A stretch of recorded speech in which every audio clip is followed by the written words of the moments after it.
Thanks for downloading Ehnother Podcast from ehnotherpodcast.com. Today's show can be found in many ways. iTunes, the ehnotherpodcast.com webpage, and now can be found on Stitcher.com. You can now stream the latest show anywhere with the Stitcher app, on your computer, even on your boss's computer. Ehnother Podcast is now at your fingertips every day of the week and at your convenience. Enjoy today's episode of Warlock Wednesdays. ehnotherpodcast.com. Not a sponsor. Hi, I'm Rob Succhetto, and you're listening to Ehnotherpodcast.com.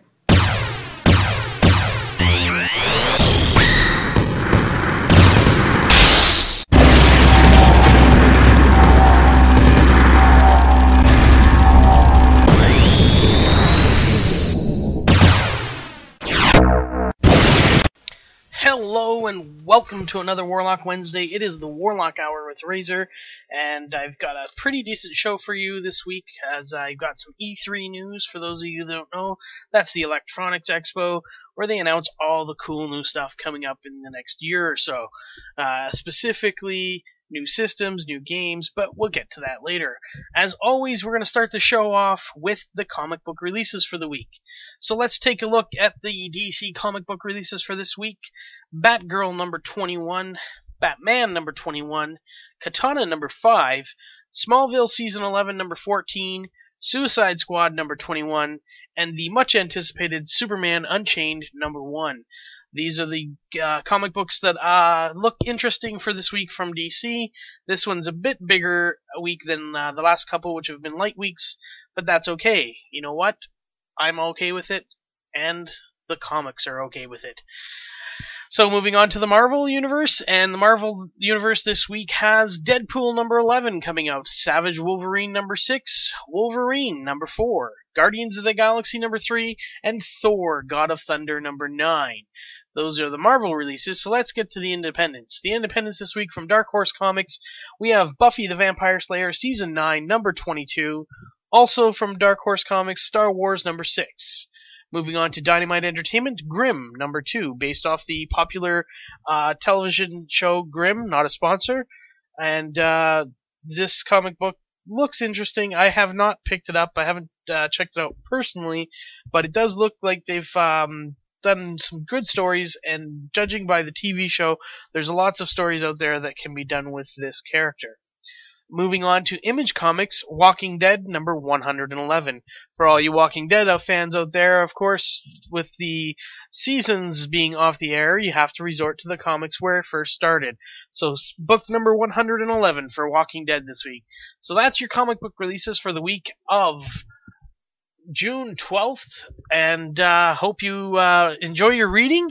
I know I will with my pickups this week. My pickups are going to include Batgirl number 21, Suicide Squad number 21, Deadpool number 11, Savage Wolverine number 6, and Wolverine number 4. Last week I forgot to mention there was a trade paperback that came out, Harley Quinn Night and Day. I picked that up as well. That one is going to be a future read, as I'm a little bit behind on reading my comics. So let's move on then to the box office report. The weekend results from this past weekend in the movie industry. A surprising number one. I thought it would be a certain movie, and it was not quite. The Purge takes the number one spot this week with $34 million. A movie that, when you look at the budget of $3 million to make, $34 million is absolutely huge chunks of change, and also it worries me. I was interested in seeing this movie, and now that I see that it only cost $3 million to make and it's done very well, it kind of falls in line with those stupid Paranormal Activity movies that seem to succeed so well, where they don't interest me whatsoever. I think they're dumb. I think they're stupid. I think they're boring.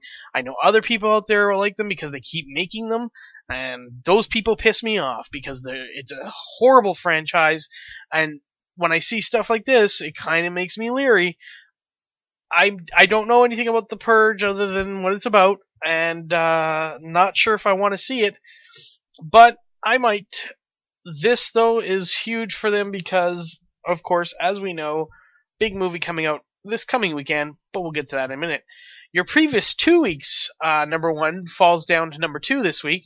Fast and Furious 6 with another $19.6 million, bringing its 3-week total to just over $200 million. Now You See Me drops to the 3rd spot with another $19 million, and its total is up to $60 million.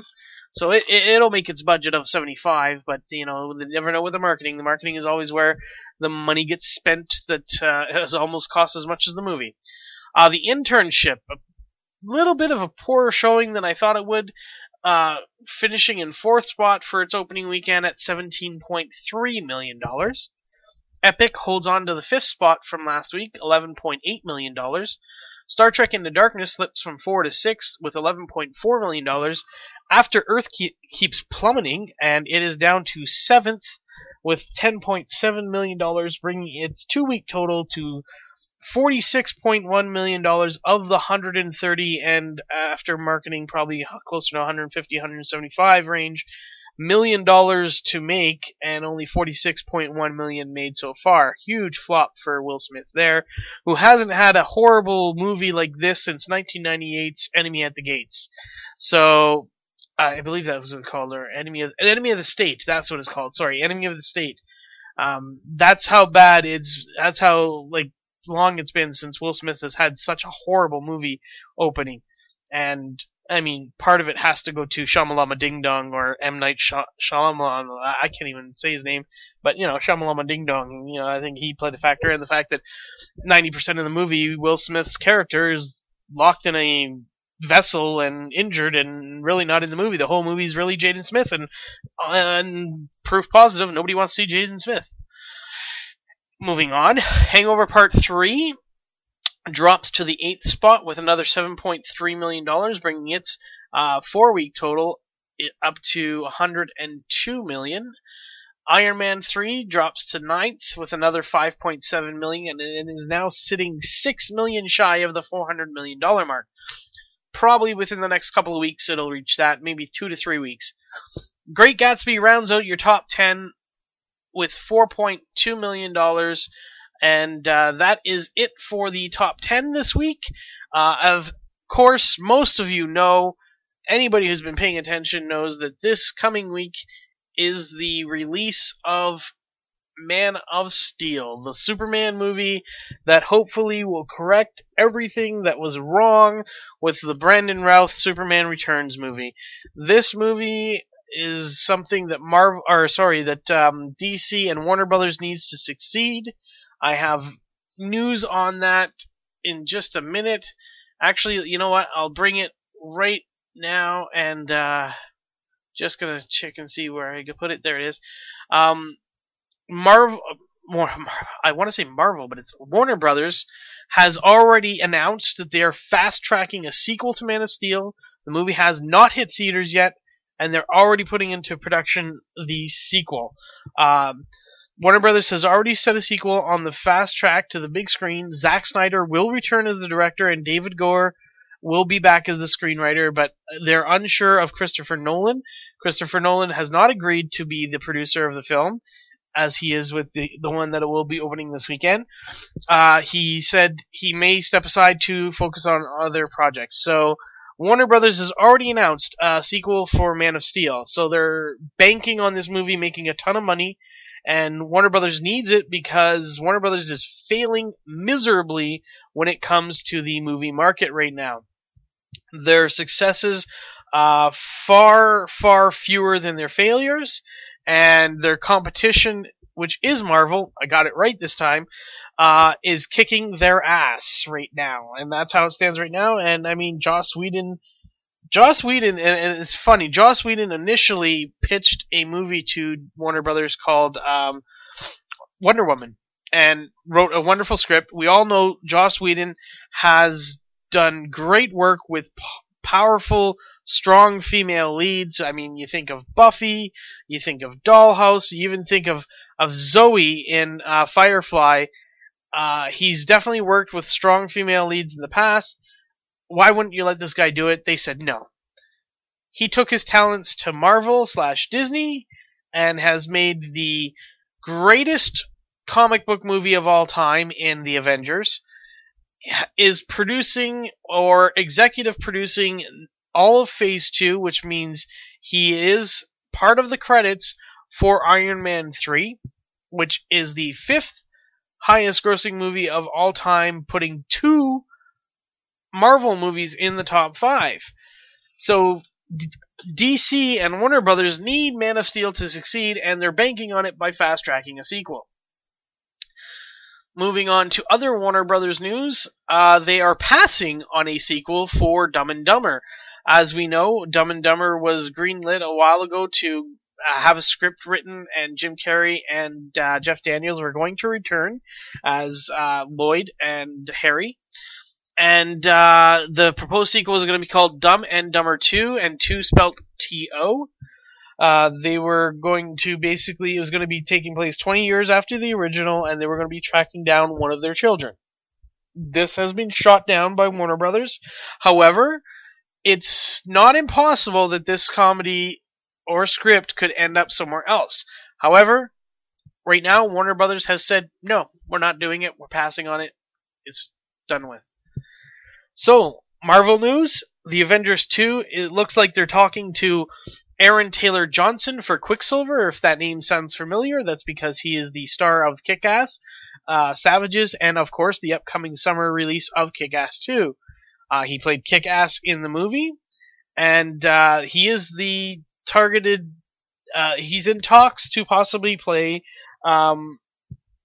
Quicksilver in Avengers 2. As we already know, Bryan Singer has already announced that Evan Peters will be playing Quicksilver in his movie, X-Men First Class, which is with Fox, and of course, there's that whole conflict of will they or won't they, will Whedon keep it in, and he has confirmed he's keeping Quicksilver and his sister Wanda, or Scarlet Witch, in the movie.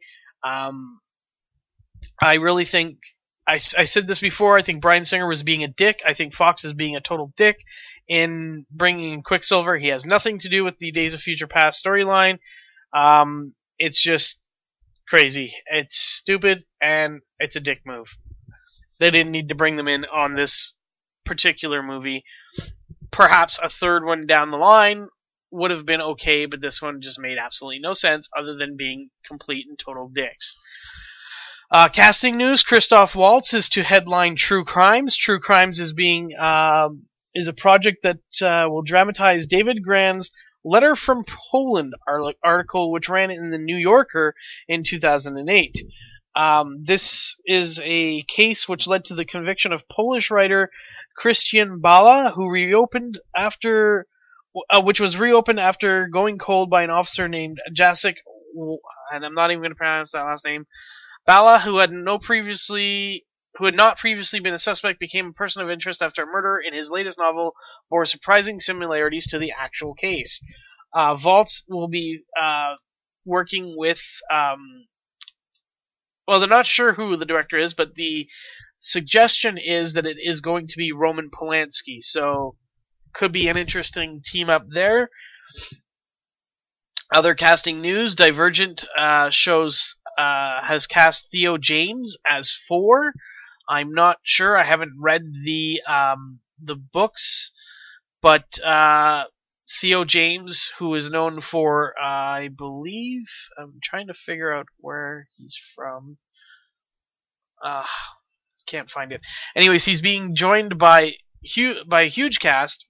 Shailene Woodley, Kate Winslet, Ray Stevenson, Mekhi Phifer, Maggie Q, Jai Courtney, Miles Teller, Zoe Kravitz, Ansel Elgort, Ben Lloyd Hughes, Ben Lamb, Christian Madsen, Amy Newbold, Ashley Judd, and Tony Goldwyn, and being directed by Neil Berger, who is the director on The Illusionist and Limitless. So this is a book to film, and the release date for it is March 21st of next year. So Theo James as 4. Hercules, which was to go into production earlier this year, is now officially in production, the one starring Dwayne Johnson. Dwayne Johnson had an injury that occurred at WrestleMania this past April, and unfortunately had to put the filming of Hercules on hold while he went for surgery and recovery. MGM and Paramount could have sued him for, I guess, injuring himself doing non-movie work. However, they did not. The schedule is not pushed back too much, and they are still looking at a release date of, I believe, July 25th next year. This adaptation of Hercules is going to be based on the, I believe, I'm trying to see, based on the Radical Studios graphic novel Hercules: The Thracian Wars. And basically this one is going to be after the 12 Labors and after he's kind of been a legend. The synopsis says, haunted by a sin from his past, Hercules has become a mercenary. Along with 5 faithful companions, he travels ancient Greece, selling his services for gold and using his legendary reputation to intimidate enemies. But when the benevolent ruler of Thrace and his daughters seek Hercules' help to defeat a savage and terrifying warlord, Hercules finds that in order for good to triumph and justice to prevail, he must once again become the hero he once was. He must embrace his own myth. He must be Hercules. This movie is being produced by Beau Flynn, Barry Levin, and Brett Ratner. It is being directed by Brett Ratner, and it is written by, I can't tell who's writing it. Other actors in the movie: Ian McShane, Rufus Sewell, Joseph Fiennes, Peter Mullen, or Mulan, I guess it would be Mulan, John Hurt, and Rebecca Ferguson.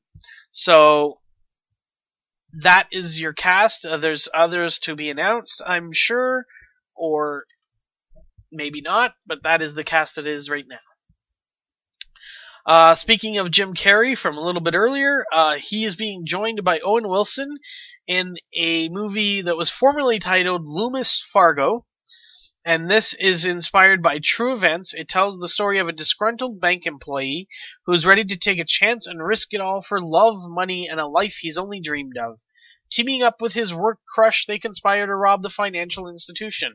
Together with their accomplices, the inexperienced criminals nab nearly $20 million, leaving a trail of evidence in their wake. Now the only thing to get tougher than pulling off the heist will be getting away with it. This movie will be directed by Jared Hess and is based on a screenplay by Emily Spivey and written by Chris Bowman and Hubble Palmer. So that's, they're not sure what the title is going to be. It was formerly known as Loomis Fargo, but now that title will be changed. All you Michael Bay haters out there, you might want to turn this down for a few seconds. Michael Bay is targeting Tom Clancy's Ghost Recon to make as a feature film. This popular game series started in 2001, and at that time took place in the future, which was 2008, which we're obviously past that now. There's been a series of games. The latest one was Tom Clancy's Ghost Recon Future Soldier, which took place in the year 2024. Bay will develop this film at Warner Brothers Pictures, making this the first time working with the studio, and although nothing is confirmed right now, it's suggested that this would be Bay's next film after Transformers 4. 20th Century Fox is bringing back a classic. In 1979, there was a series of books, and leading into the early 80s, called Choose Your Own Adventure by Edward Packard. It was the brainchild of Edward Packard. There was other authors. And basically what these were they offered the reader the chance to determine the outcome of the story.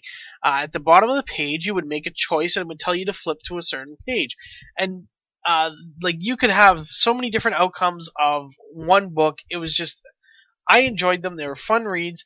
Well, now 20th Century Fox wants to make this into a movie. Now, how this translates into a movie, I have no idea. This makes absolutely no sense to me. The whole point was it was choose your own adventure, that for everybody else it was going to be a different story. You can't do that with a movie. It's going to be the same story. I see this. I am going to use a Ralph Garman term. I predict doom for this movie. This is a movie that will suck. Speaking of movies that don't suck, G.I. Joe Retaliation's director John M. Chu has announced that he will be back to direct G.I. Joe 3.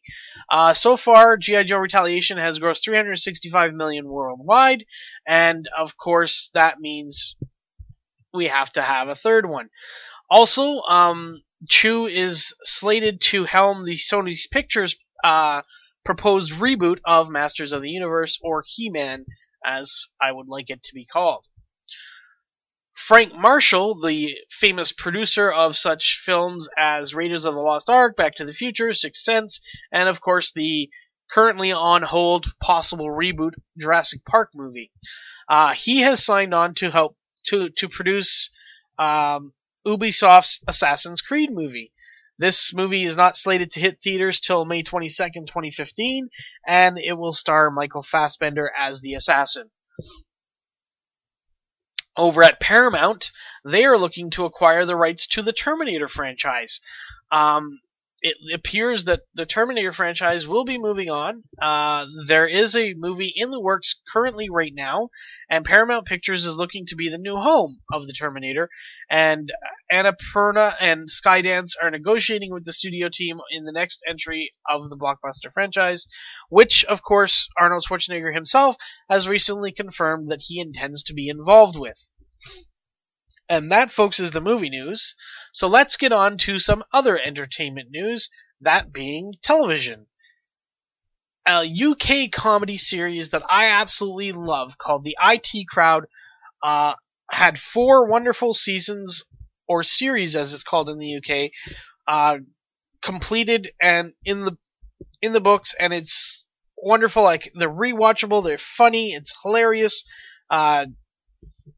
Great show, great actors on the show, entertaining, funny, just a great geeky comedy.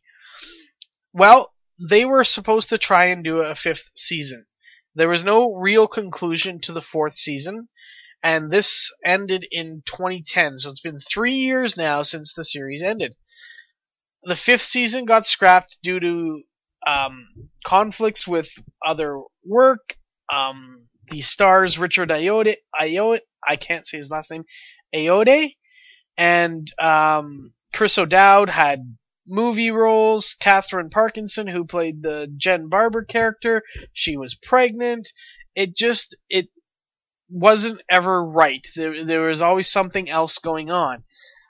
However, they now have officially announced that there will be a 1-episode finish to the show. It will be a 40-minute episode, so basically 2 episodes rolled into one, and trying to wrap up as many of the loose ends as they can, and I cannot wait for it. I'm definitely looking forward to the finale. It looks like they're filming it right now, and possible fall-ish time, September, October, November area, those 3 months, where we get to see the finale of The IT Crowd. A great show. If you haven't watched it, do yourself a favor. It's on Netflix, which is not a sponsor, by the way, but it is on there, and you can check out all 4 seasons, and you'll laugh, and if you don't, you have no funny bone. Alright, I announced last week that Doctor Who will no longer have Matt Smith playing the Doctor after the Christmas special.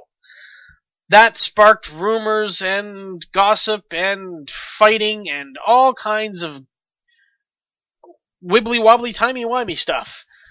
Basically, people want to know who the new Doctor is going to be. The problem is, Moffat and the BBC have both said, we are busy right now doing the 50th anniversary special. We're working on that right now. There is nothing else we are doing.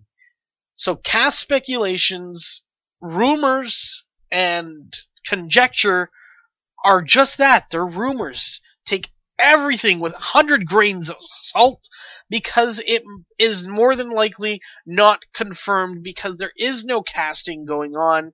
They're working on the 50th anniversary special. Then I'm sure they will go into casting before they start shooting the Christmas special this summer. So I take everything with a grain of salt. Some of the people that have been mentioned range from everybody from Helen Mirren to Domhnall Gleeson to Dominic Cooper. I've even heard Rupert Grint's name thrown out there. However, in the UK, a paper tried to say that they were going to reveal it, and they didn't. However, a website found that the possible report that the new Doctor is going to be Rory Kinnear. Now, Rory Kinnear is probably little known to most people. He played Bill Tanner in the new James Bond movies. He's won a BAFTA for his turn as Prime Minister Michael Callow in the Black Mirror episode, The National Anthem. He has been offered the part, and we are waiting to hear if he will accept. That's what somebody says has happened. However, as I said, Moffat has claimed there is no one, there's not even close. Here's the quote: "I haven't a clue who it is. We've barely started, so no Doctor Who announcement." Perhaps Kinnear is maybe a favorite. Perhaps he's been talked about around the office and somebody leaked it out. But it doesn't really matter because they're not looking at it right now. Personally, all I need is for it to be somebody of the UK or Ireland. Outside chance in Australia, and I mentioned that last week, but UK or Irish, that's what the new Doctor has to be. Male or female doesn't bother me. Black, white, Asian, Latino, it don't bother me as long as they are a British or a UK or an Irish actor or actress. I'm all for it. I look forward to the transformation, the regeneration. Now, people have gone on and speculating, and we haven't seen the 50th anniversary to know what the heck John Hurt's role as the Doctor is, whether he's an original Doctor, whether he's a figment of their imagination. It's hard to say. What I am going to say is this. I believe, and scrap all that whole, he only gets 12 regenerations, there can only be 13 Doctors maximum. That is it. There's always a ways around it. How do you think they've been on the air for so long? Do you think the BBC is going to really say, alright, we're done. We've had 12 regenerations. We're shutting down shop. No, they're not going to close down the cash cow. Seriously, people, if that's your thinking, you need your head examined. Because they're going to do everything in their power to make sure that this show continues for as long as it can. And that means they will wibbly-wobbly, timey-wimey stuff the hell out of everything if they have to regenerate the Doctor more than 13 or more than 12 times. And it's just nuts to think that there's only going to be 12 regenerations of the Doctor. Actors come and go. We know that. That's actually part of the appeal of Doctor Who. You're not stuck with one guy through decades of work. It makes it fresh and new almost all the time. It is just the way it is. Again, all I say is he has to be UK, or he or she has to be UK or Irish. No ifs, ands, or buts. You can't have an American or even a Canadian. I am Canadian. I'm proud of it, but it doesn't matter. Has to be a UK or an Irish person. Moving on. Oh, wait. Yes, that is it for that. Okay. So moving on to other entertainment news, that being the gaming variety. Before I get into any E3 news, announcement before E3, Kiefer Sutherland will be the new voice of Snake in Metal Gear Solid 5. This was announced at the pre-E3 Konami show. Kiefer Sutherland will be providing the voice and the motion capture of Snake in the upcoming Metal Gear Solid 5, The Phantom Pain. This is definitely going to be interesting, and I'm looking forward to it. I'm not a big Metal Gear Solid fan, but I think that's great for Kiefer Sutherland that he's doing that. There's screen caps online if you can check it out. It's obvious that he looks the part, even at least with the take on it, like the adaptation, as it were. Alright, E3. Tons of news from E3, so much so that I can't get into everything. I'm going to touch on a few topics. First, I want to mention some of the games that were announced. There will be a Halo game coming to the Xbox One. Does look fantastic. Titanfall is one of the newer games. Battlefield 4, Metal Gear Solid 5, The Witcher 3, Brothers, Crimson Dragon, D4, Dead Rising 3, Destiny, Dying Light, Fantasia, Forza Motorsport 5, Intro to Project Spark, Killer Instinct, Connect Sports, Loco Cycle 2013, Lost Planet 3, Max the Curse of Brotherhood, Minecraft Xbox One Edition, Power Star Golf, Project Spark, Quantum Break, Summer of Arcade, Sunset Overdrive, The Bureau Xbox One Division, the Bureau XCOM Declassified Xbox One version, Thief for the Xbox One, Zoo Tycoon, and then just so many more games that, and all these games here that I'm listing are mostly Xbox One games. There will be some crossover to the PlayStation 4. Other games that were announced and shown trailers of was the Star Wars Battlefront preview. EA announced that they will be doing a closed beta on a Command & Conquer game called Command & Conquer Generals. It is set in the Command & Conquer Generals series. So there will be a new Command & Conquer game, which they're going to be doing a closed beta for.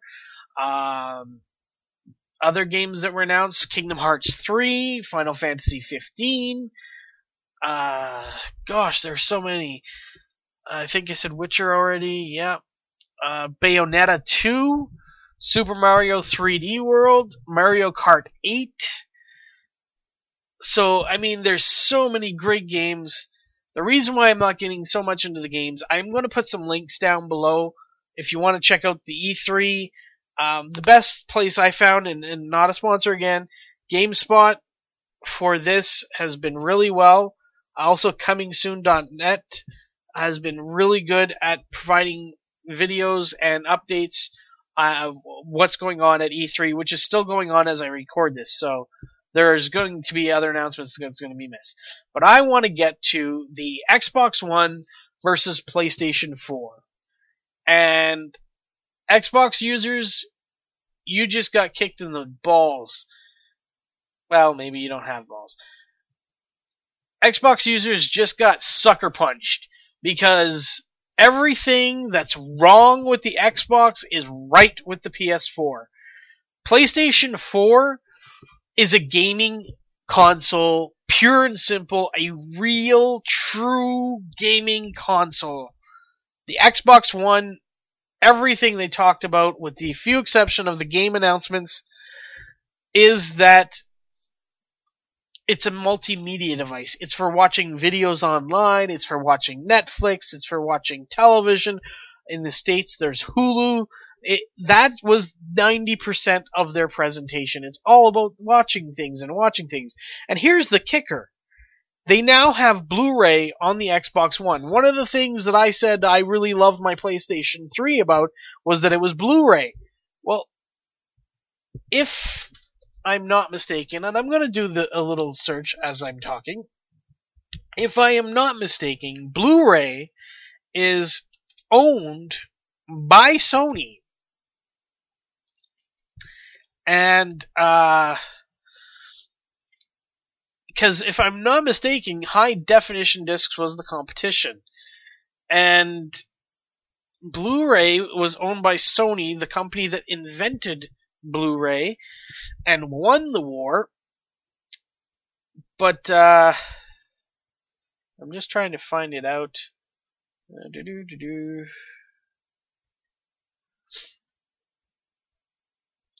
So it looks like in far down the road, in some patented ways, Blu-ray being on the Xbox actually gives money back to Sony. because the Sony patents, or the Blu-ray patents, include companies like Dell, Hewlett-Packard, LG, Matsushita, Mitsubishi, Pioneer, Samsung, Sanyo, Sharp, TDK, Victor, Warner Home Video, and, oh, look at there, Sony Corporation. Sony were part of the inventing and patented team with Blu-ray. So, in fact, buying an Xbox is still supporting Sony, just not as much. PlayStation 4 has backwards compatibility. They will have... The bad news is that PS3 games will not be supported right away.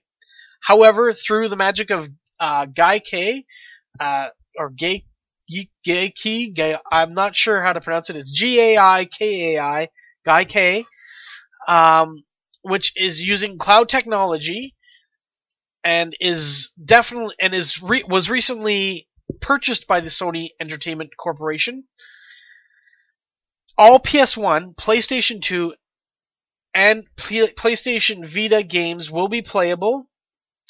They are working on getting every PlayStation game, including PS3 ones. However, as I said, the PS1, the PS2, and the PlayStation Vita games should be available at launch. However, they're working to get the PlayStation 3 games a little later so that every game possible will be able to be played on the PS4. So it's not perfect. You'll still probably need your PS3 for a while. However, it's definitely a step in the right direction, whereas the Xbox One, absolutely no backwards compatibility at all. The biggest downside for me was that Sony is making you pay for their subscription service if you want to play online multiplayer. You can still go online without paying for the PlayStation Plus membership. If you currently have one, it's just going to transfer over to your PS4. It's on your account. It's not on your PlayStation. It's on your account. So as soon as you sign into your account, boom, it knows you have PlayStation Plus. There's no plans at the moment to increase the price. A one-year membership is $50. But it looks like for online multiplayer, you will need the PlayStation Plus. That doesn't mean that you don't need, or that you need it for other online stuff. So for somebody like me who doesn't play multi-online games on the PlayStation, I play them on my PC, it doesn't matter. Although once I can afford a PS4, I'll probably get it anyways. I will not be buying one at launch. I never do. There's always some kind of glitches. But it just doesn't make sense to me to buy one at launch, just because things do happen. Now, price. Both systems are set to come out this holiday season. Both systems are probably going to come out within a month of each other. That's how it was when the last time they had competing systems. The Xbox One on release will cost $499. The PlayStation 4 on release will cost $399. So not only is the PlayStation 4 better in almost every area, it's also $100 cheaper. So for all you people who've already pre-booked your Xbox, I could take that money, buy myself a PlayStation 4 and a brand new game, because I'd have an extra $100. You guys can make your own decisions. I've made mine. PlayStation 4 is where it's at. And as I said on my Facebook page, PlayStation 4, or Xbox struck out. PlayStation 4 hit a grand slam, final score 4-1, and the gaming war, console war is over before it starts, because PlayStation 4 just literally kicked Xbox One's ass. That's what I got to say about that. So let's pause now for a little bit of a break. Hi, I'm Rob Cicchetto, creator of Zombie Portraits. You can check out Zombie Portraits at zombieportraits.com. So that, of course, was Rob Cicchetto and zombieportraits.com. You can check out his work there, and we're going to move on to our next segment. And that next segment is the sports segment. This segment is going to be a little bit different this week just because I'm saving the NHL till the end due to the NHL playoff predictions, which I'm hoping to get Joey on a little later so we can make our picks. First, we'll start with baseball. Baseball in the standings for the American League are your division leaders, Boston Red Sox leading the American League East with a 40-26 record. The Texas Rangers are leading the West with a 38-25 record. And the Detroit Tigers are currently leading in the Central with a 35-27 record. For the American League Wild Card, your leaders are the New York Yankees with a 37-26 record, and the Oakland Athletics with a 38-27 record.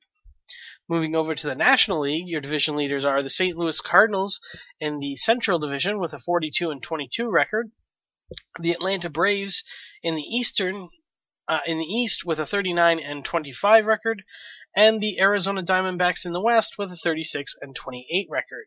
Your wildcard leaders in the National League, Cincinnati Reds with a 38-26 record, and the Pittsburgh Pirates with an equal 38-26 record. So that's your standings. Let's get to some statistics. As always, just the three for each major area. Your home run leaders after 60 some odd games.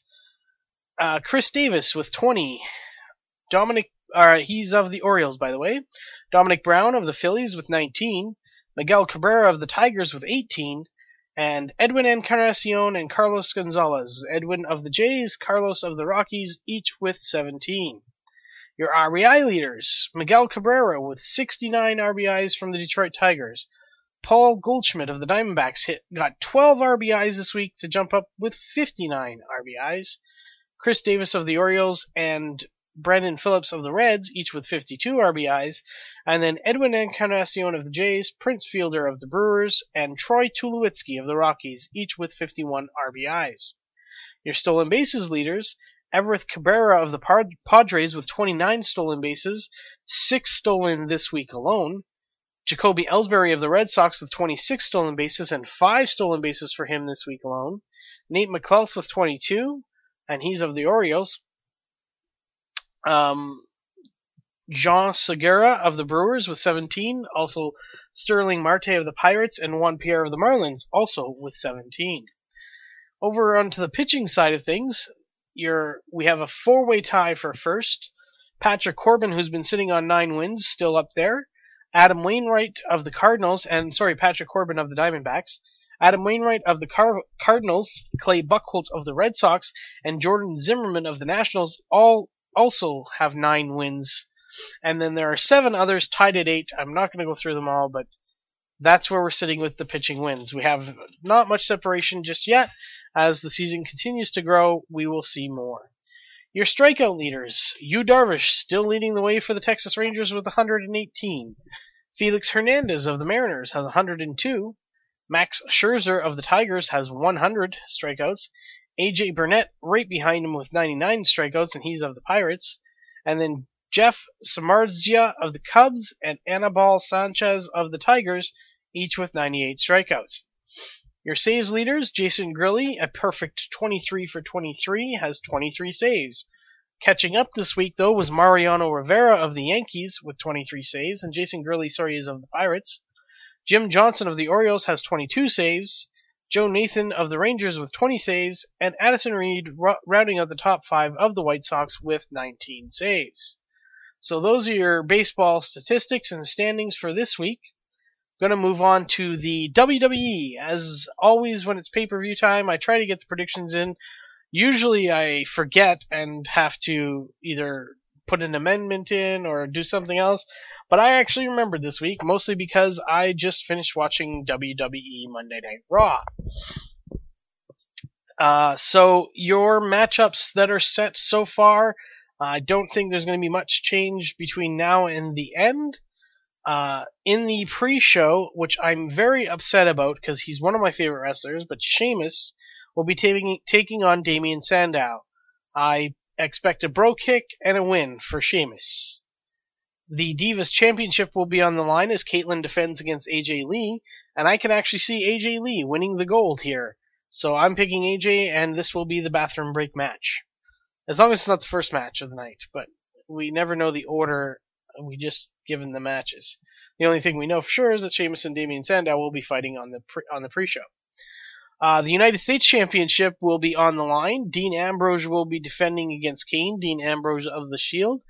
I don't see Kane winning the title here. I see Dean Ambrose and the Shield in general still maintaining their dominance, unfortunately, and Dean Ambrose retaining the U.S. title.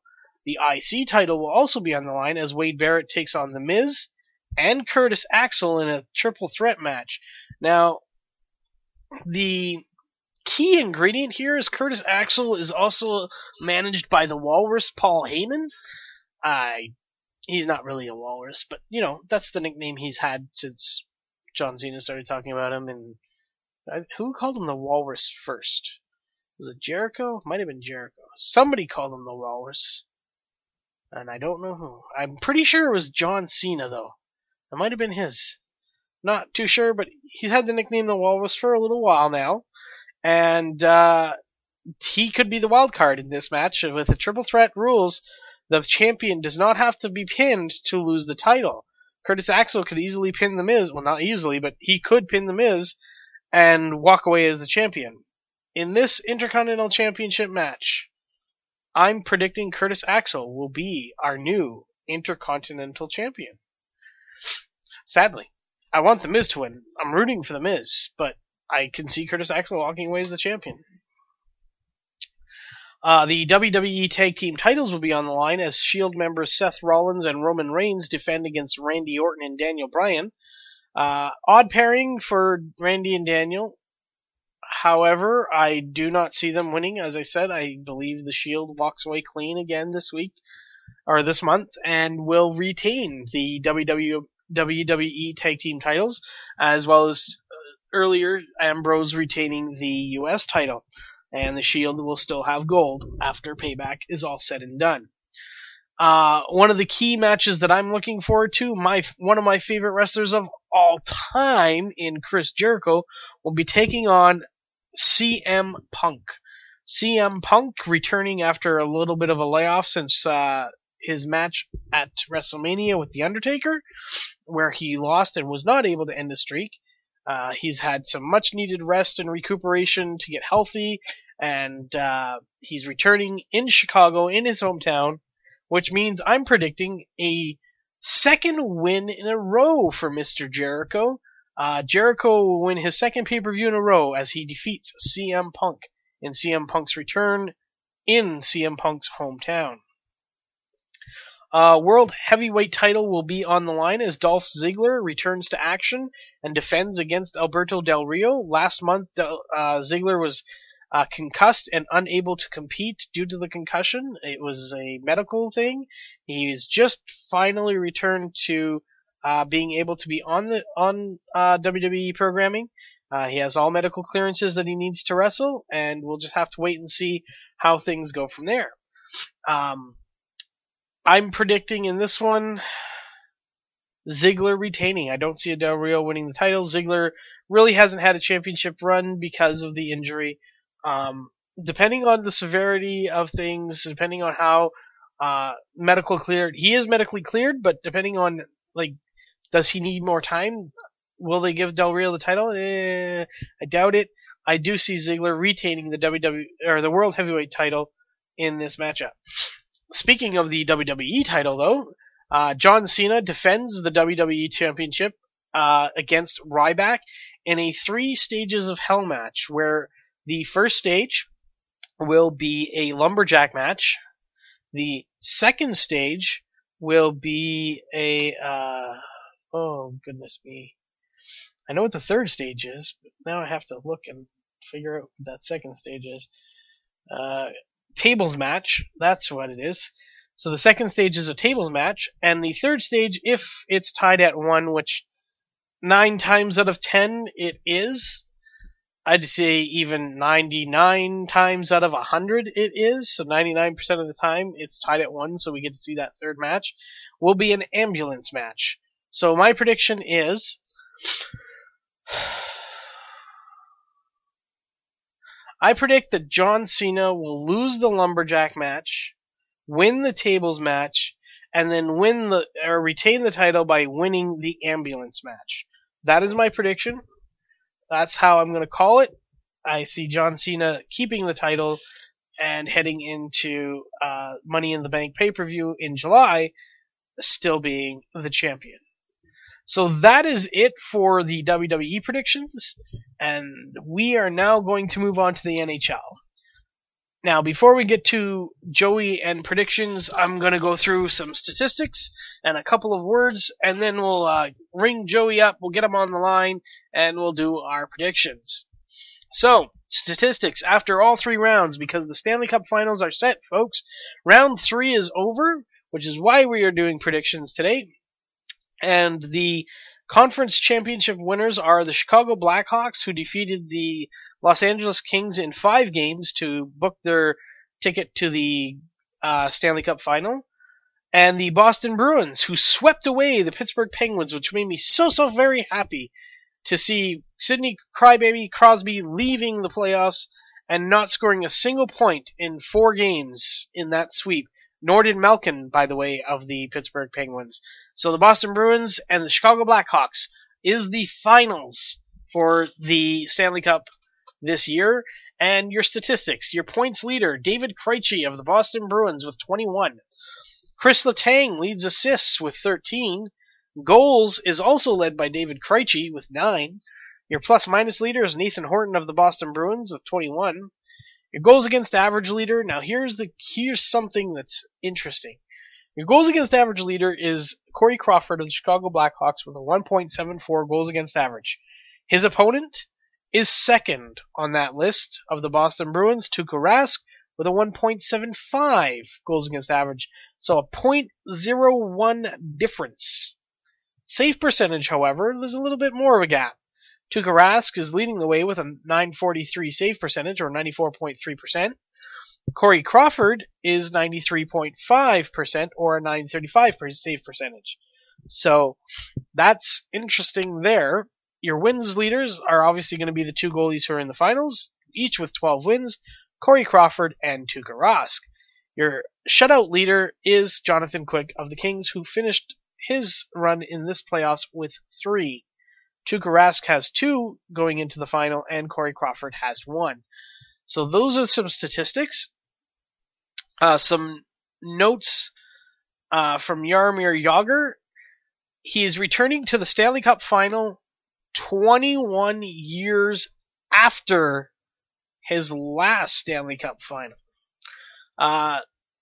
This was back in 1992. The Pittsburgh Penguins won the Stanley Cup that year. It was the last time Jagr made the Stanley Cup Final. And get this, the Pittsburgh Penguins swept away the Chicago Blackhawks.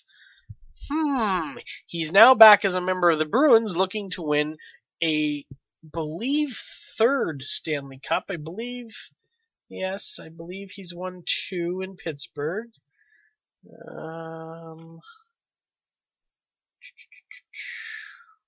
Sorry, I can't seem to find whether he actually was there in 91 when they won their first Stanley Cup. But, so Jagr's back after 21 years of not being in the Stanley Cup Final with the Boston Bruins against the same team that he won with back in the 1992. Same team he won against, not won with. Back in 1992, he was a member of the Pittsburgh Penguins who swept away the Chicago Blackhawks, and now he's a member of the Boston Bruins looking to win another Stanley Cup by defeating the Chicago Blackhawks. So good luck to Mr. Jagr. And before we get to mine and the Dice and Joey's predictions, we have some predictions from NHL.com and NHL Network. There was 19 voters on this panel of analysts and know-it-alls and genuine general hockey gurus, so to speak. And here's what they had to say. It looks like 18 of these people think the series is going to go at least 6 games, and 11 people will believe that the final is going to go to the full 7 games. Also, it looks like more people are picking Chicago Blackhawks than Boston. So let's go down the list.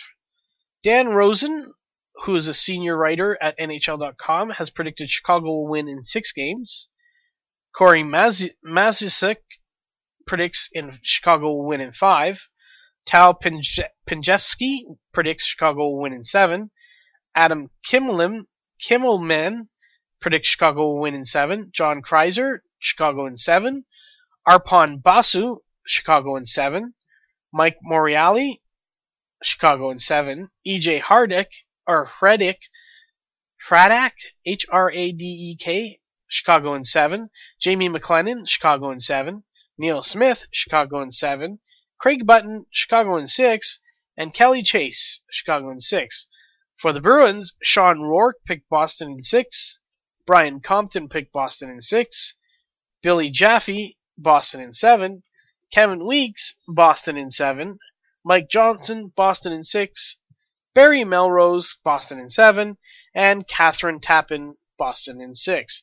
So, 1, 2, 3, 4, 5, 6, 7 out of the 19 people picked Boston, which means 12 people picked Chicago.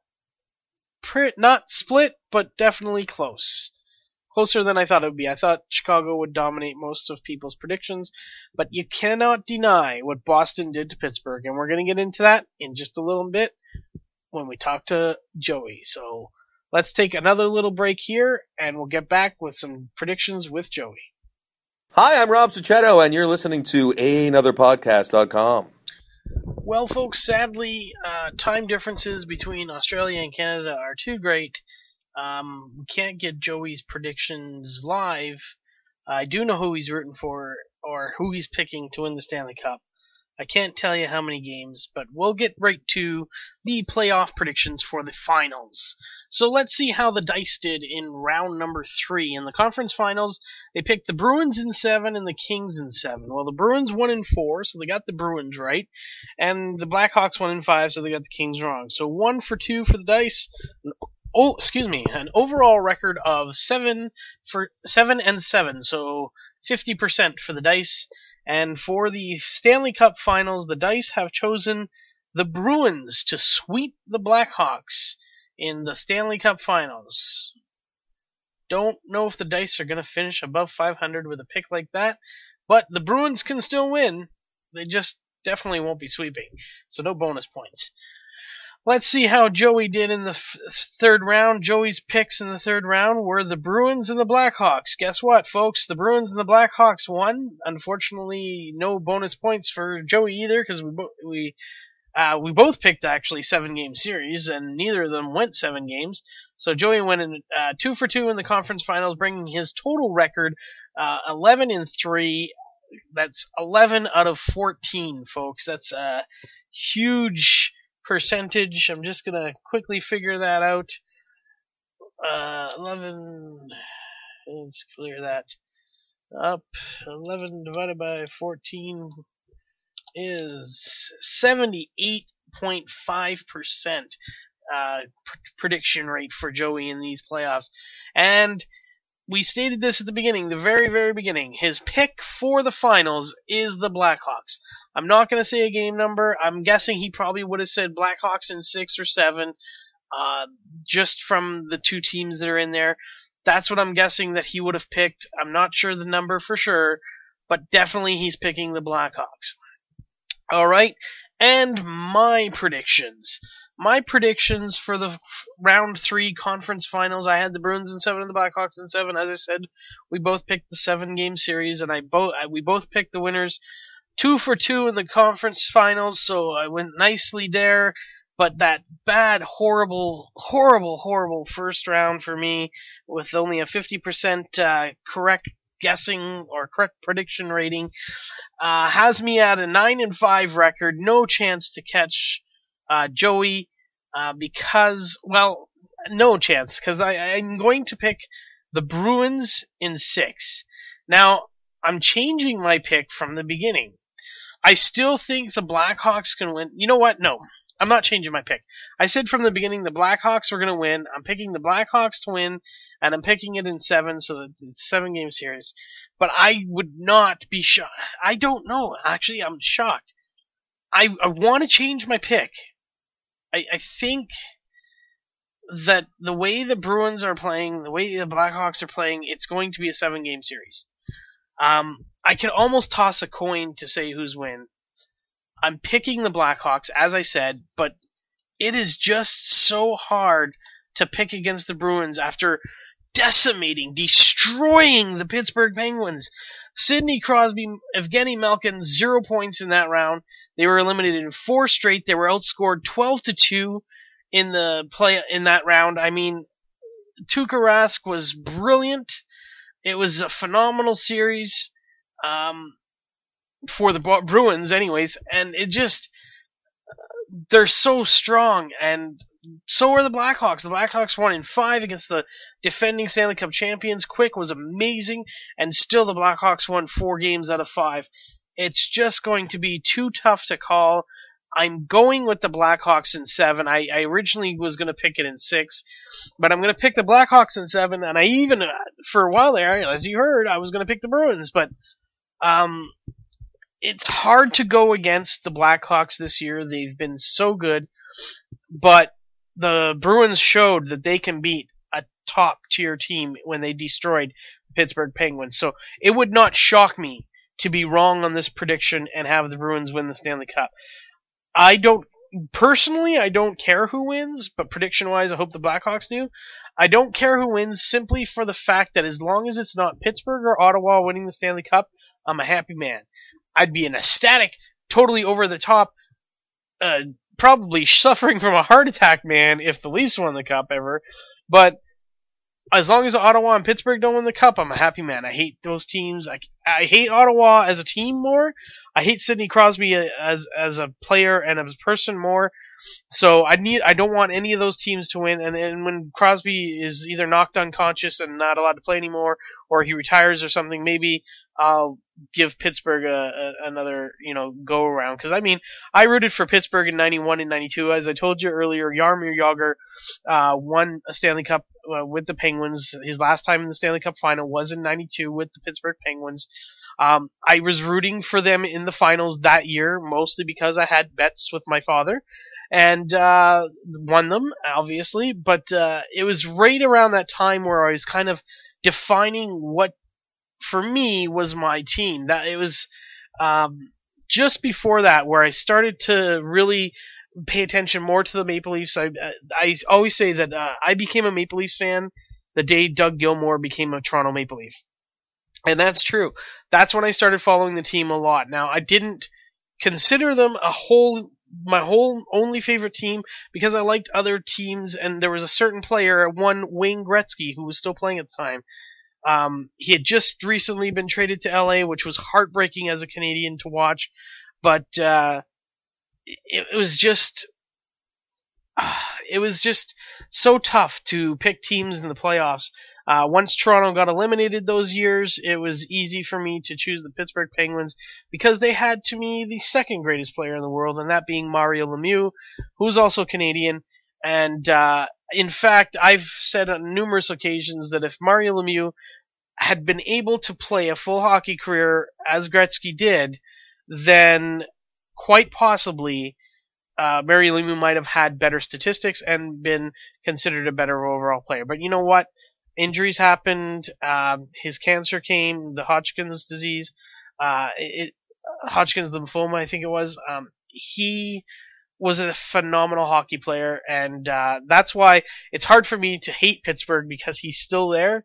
But as long as Crosby's there, no chance in hell. I can't stand Crosby. I think he's a douchebag. I cannot put up with him. I'm never going to deny his talent. He's a talented hockey player. He knows how to put the puck in the net. He knows how to set up goals. He's a crybaby. He's a whiner. He's a bitcher. He's a complainer. He's a total douchebag, and I cannot stand him. And that, folks, is the predictions.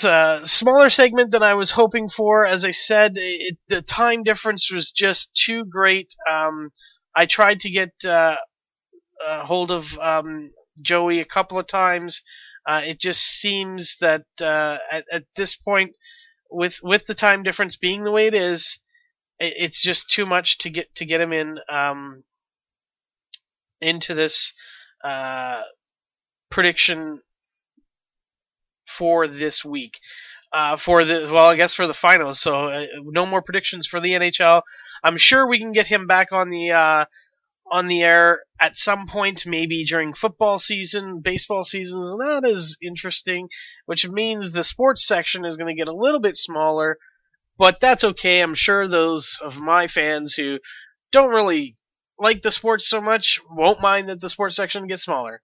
But that is it for this week, everyone. Remember to tune in every week for Warlock Wednesdays. On Wednesdays, of course, the Warlock Hour. And also tune in every week for the other podcasts. We have Ehnother Monday, which has Ehnother Podcast. There's Real Music on Real Tuesday. And then, of course, the syndication show is This Thing On, which I believe is put up on Sundays. So check them out. Go to ehnotherpodcast.com. That's EHNOTHER podcast.com. Also, you can find us on iTunes under Ehnother Podcast, and you can also stream us live from your computer on, not live, but you can stream the show on Stitcher.com. So 3 locations to find us. Also, we're working on getting the Ehnother Network on YouTube. It'll be on Ehnother Podcast. On Ehnother Podcast YouTube channel. My personal show, Warlock Wednesdays, is on my YouTube channel. You can check the links below. I got that below. I put them up on... I don't put the new show up on Wednesdays. That's for Ehnotherpodcast.com and iTunes and Stitcher.com. But Thursday to Friday, usually in there, I try to get it quickly up on the YouTube because then it's saved everywhere and people can listen to it whenever they want. YouTube's easy access as well. So check the links, check out the shows, and come back next week. I'm out. Thanks for listening to Ehnother Podcast from Ehnotherpodcast.com. Don't forget to go on iTunes and or download right from Ehnotherpodcast.com. That's EHNOTHER podcast.com. Follow us on Twitter at Ehnother Podcast. Be sure to check back for tomorrow's show only on Ehnother Podcast, your Canadian podcast network. Ehnotherpodcast.com. Not a sponsor.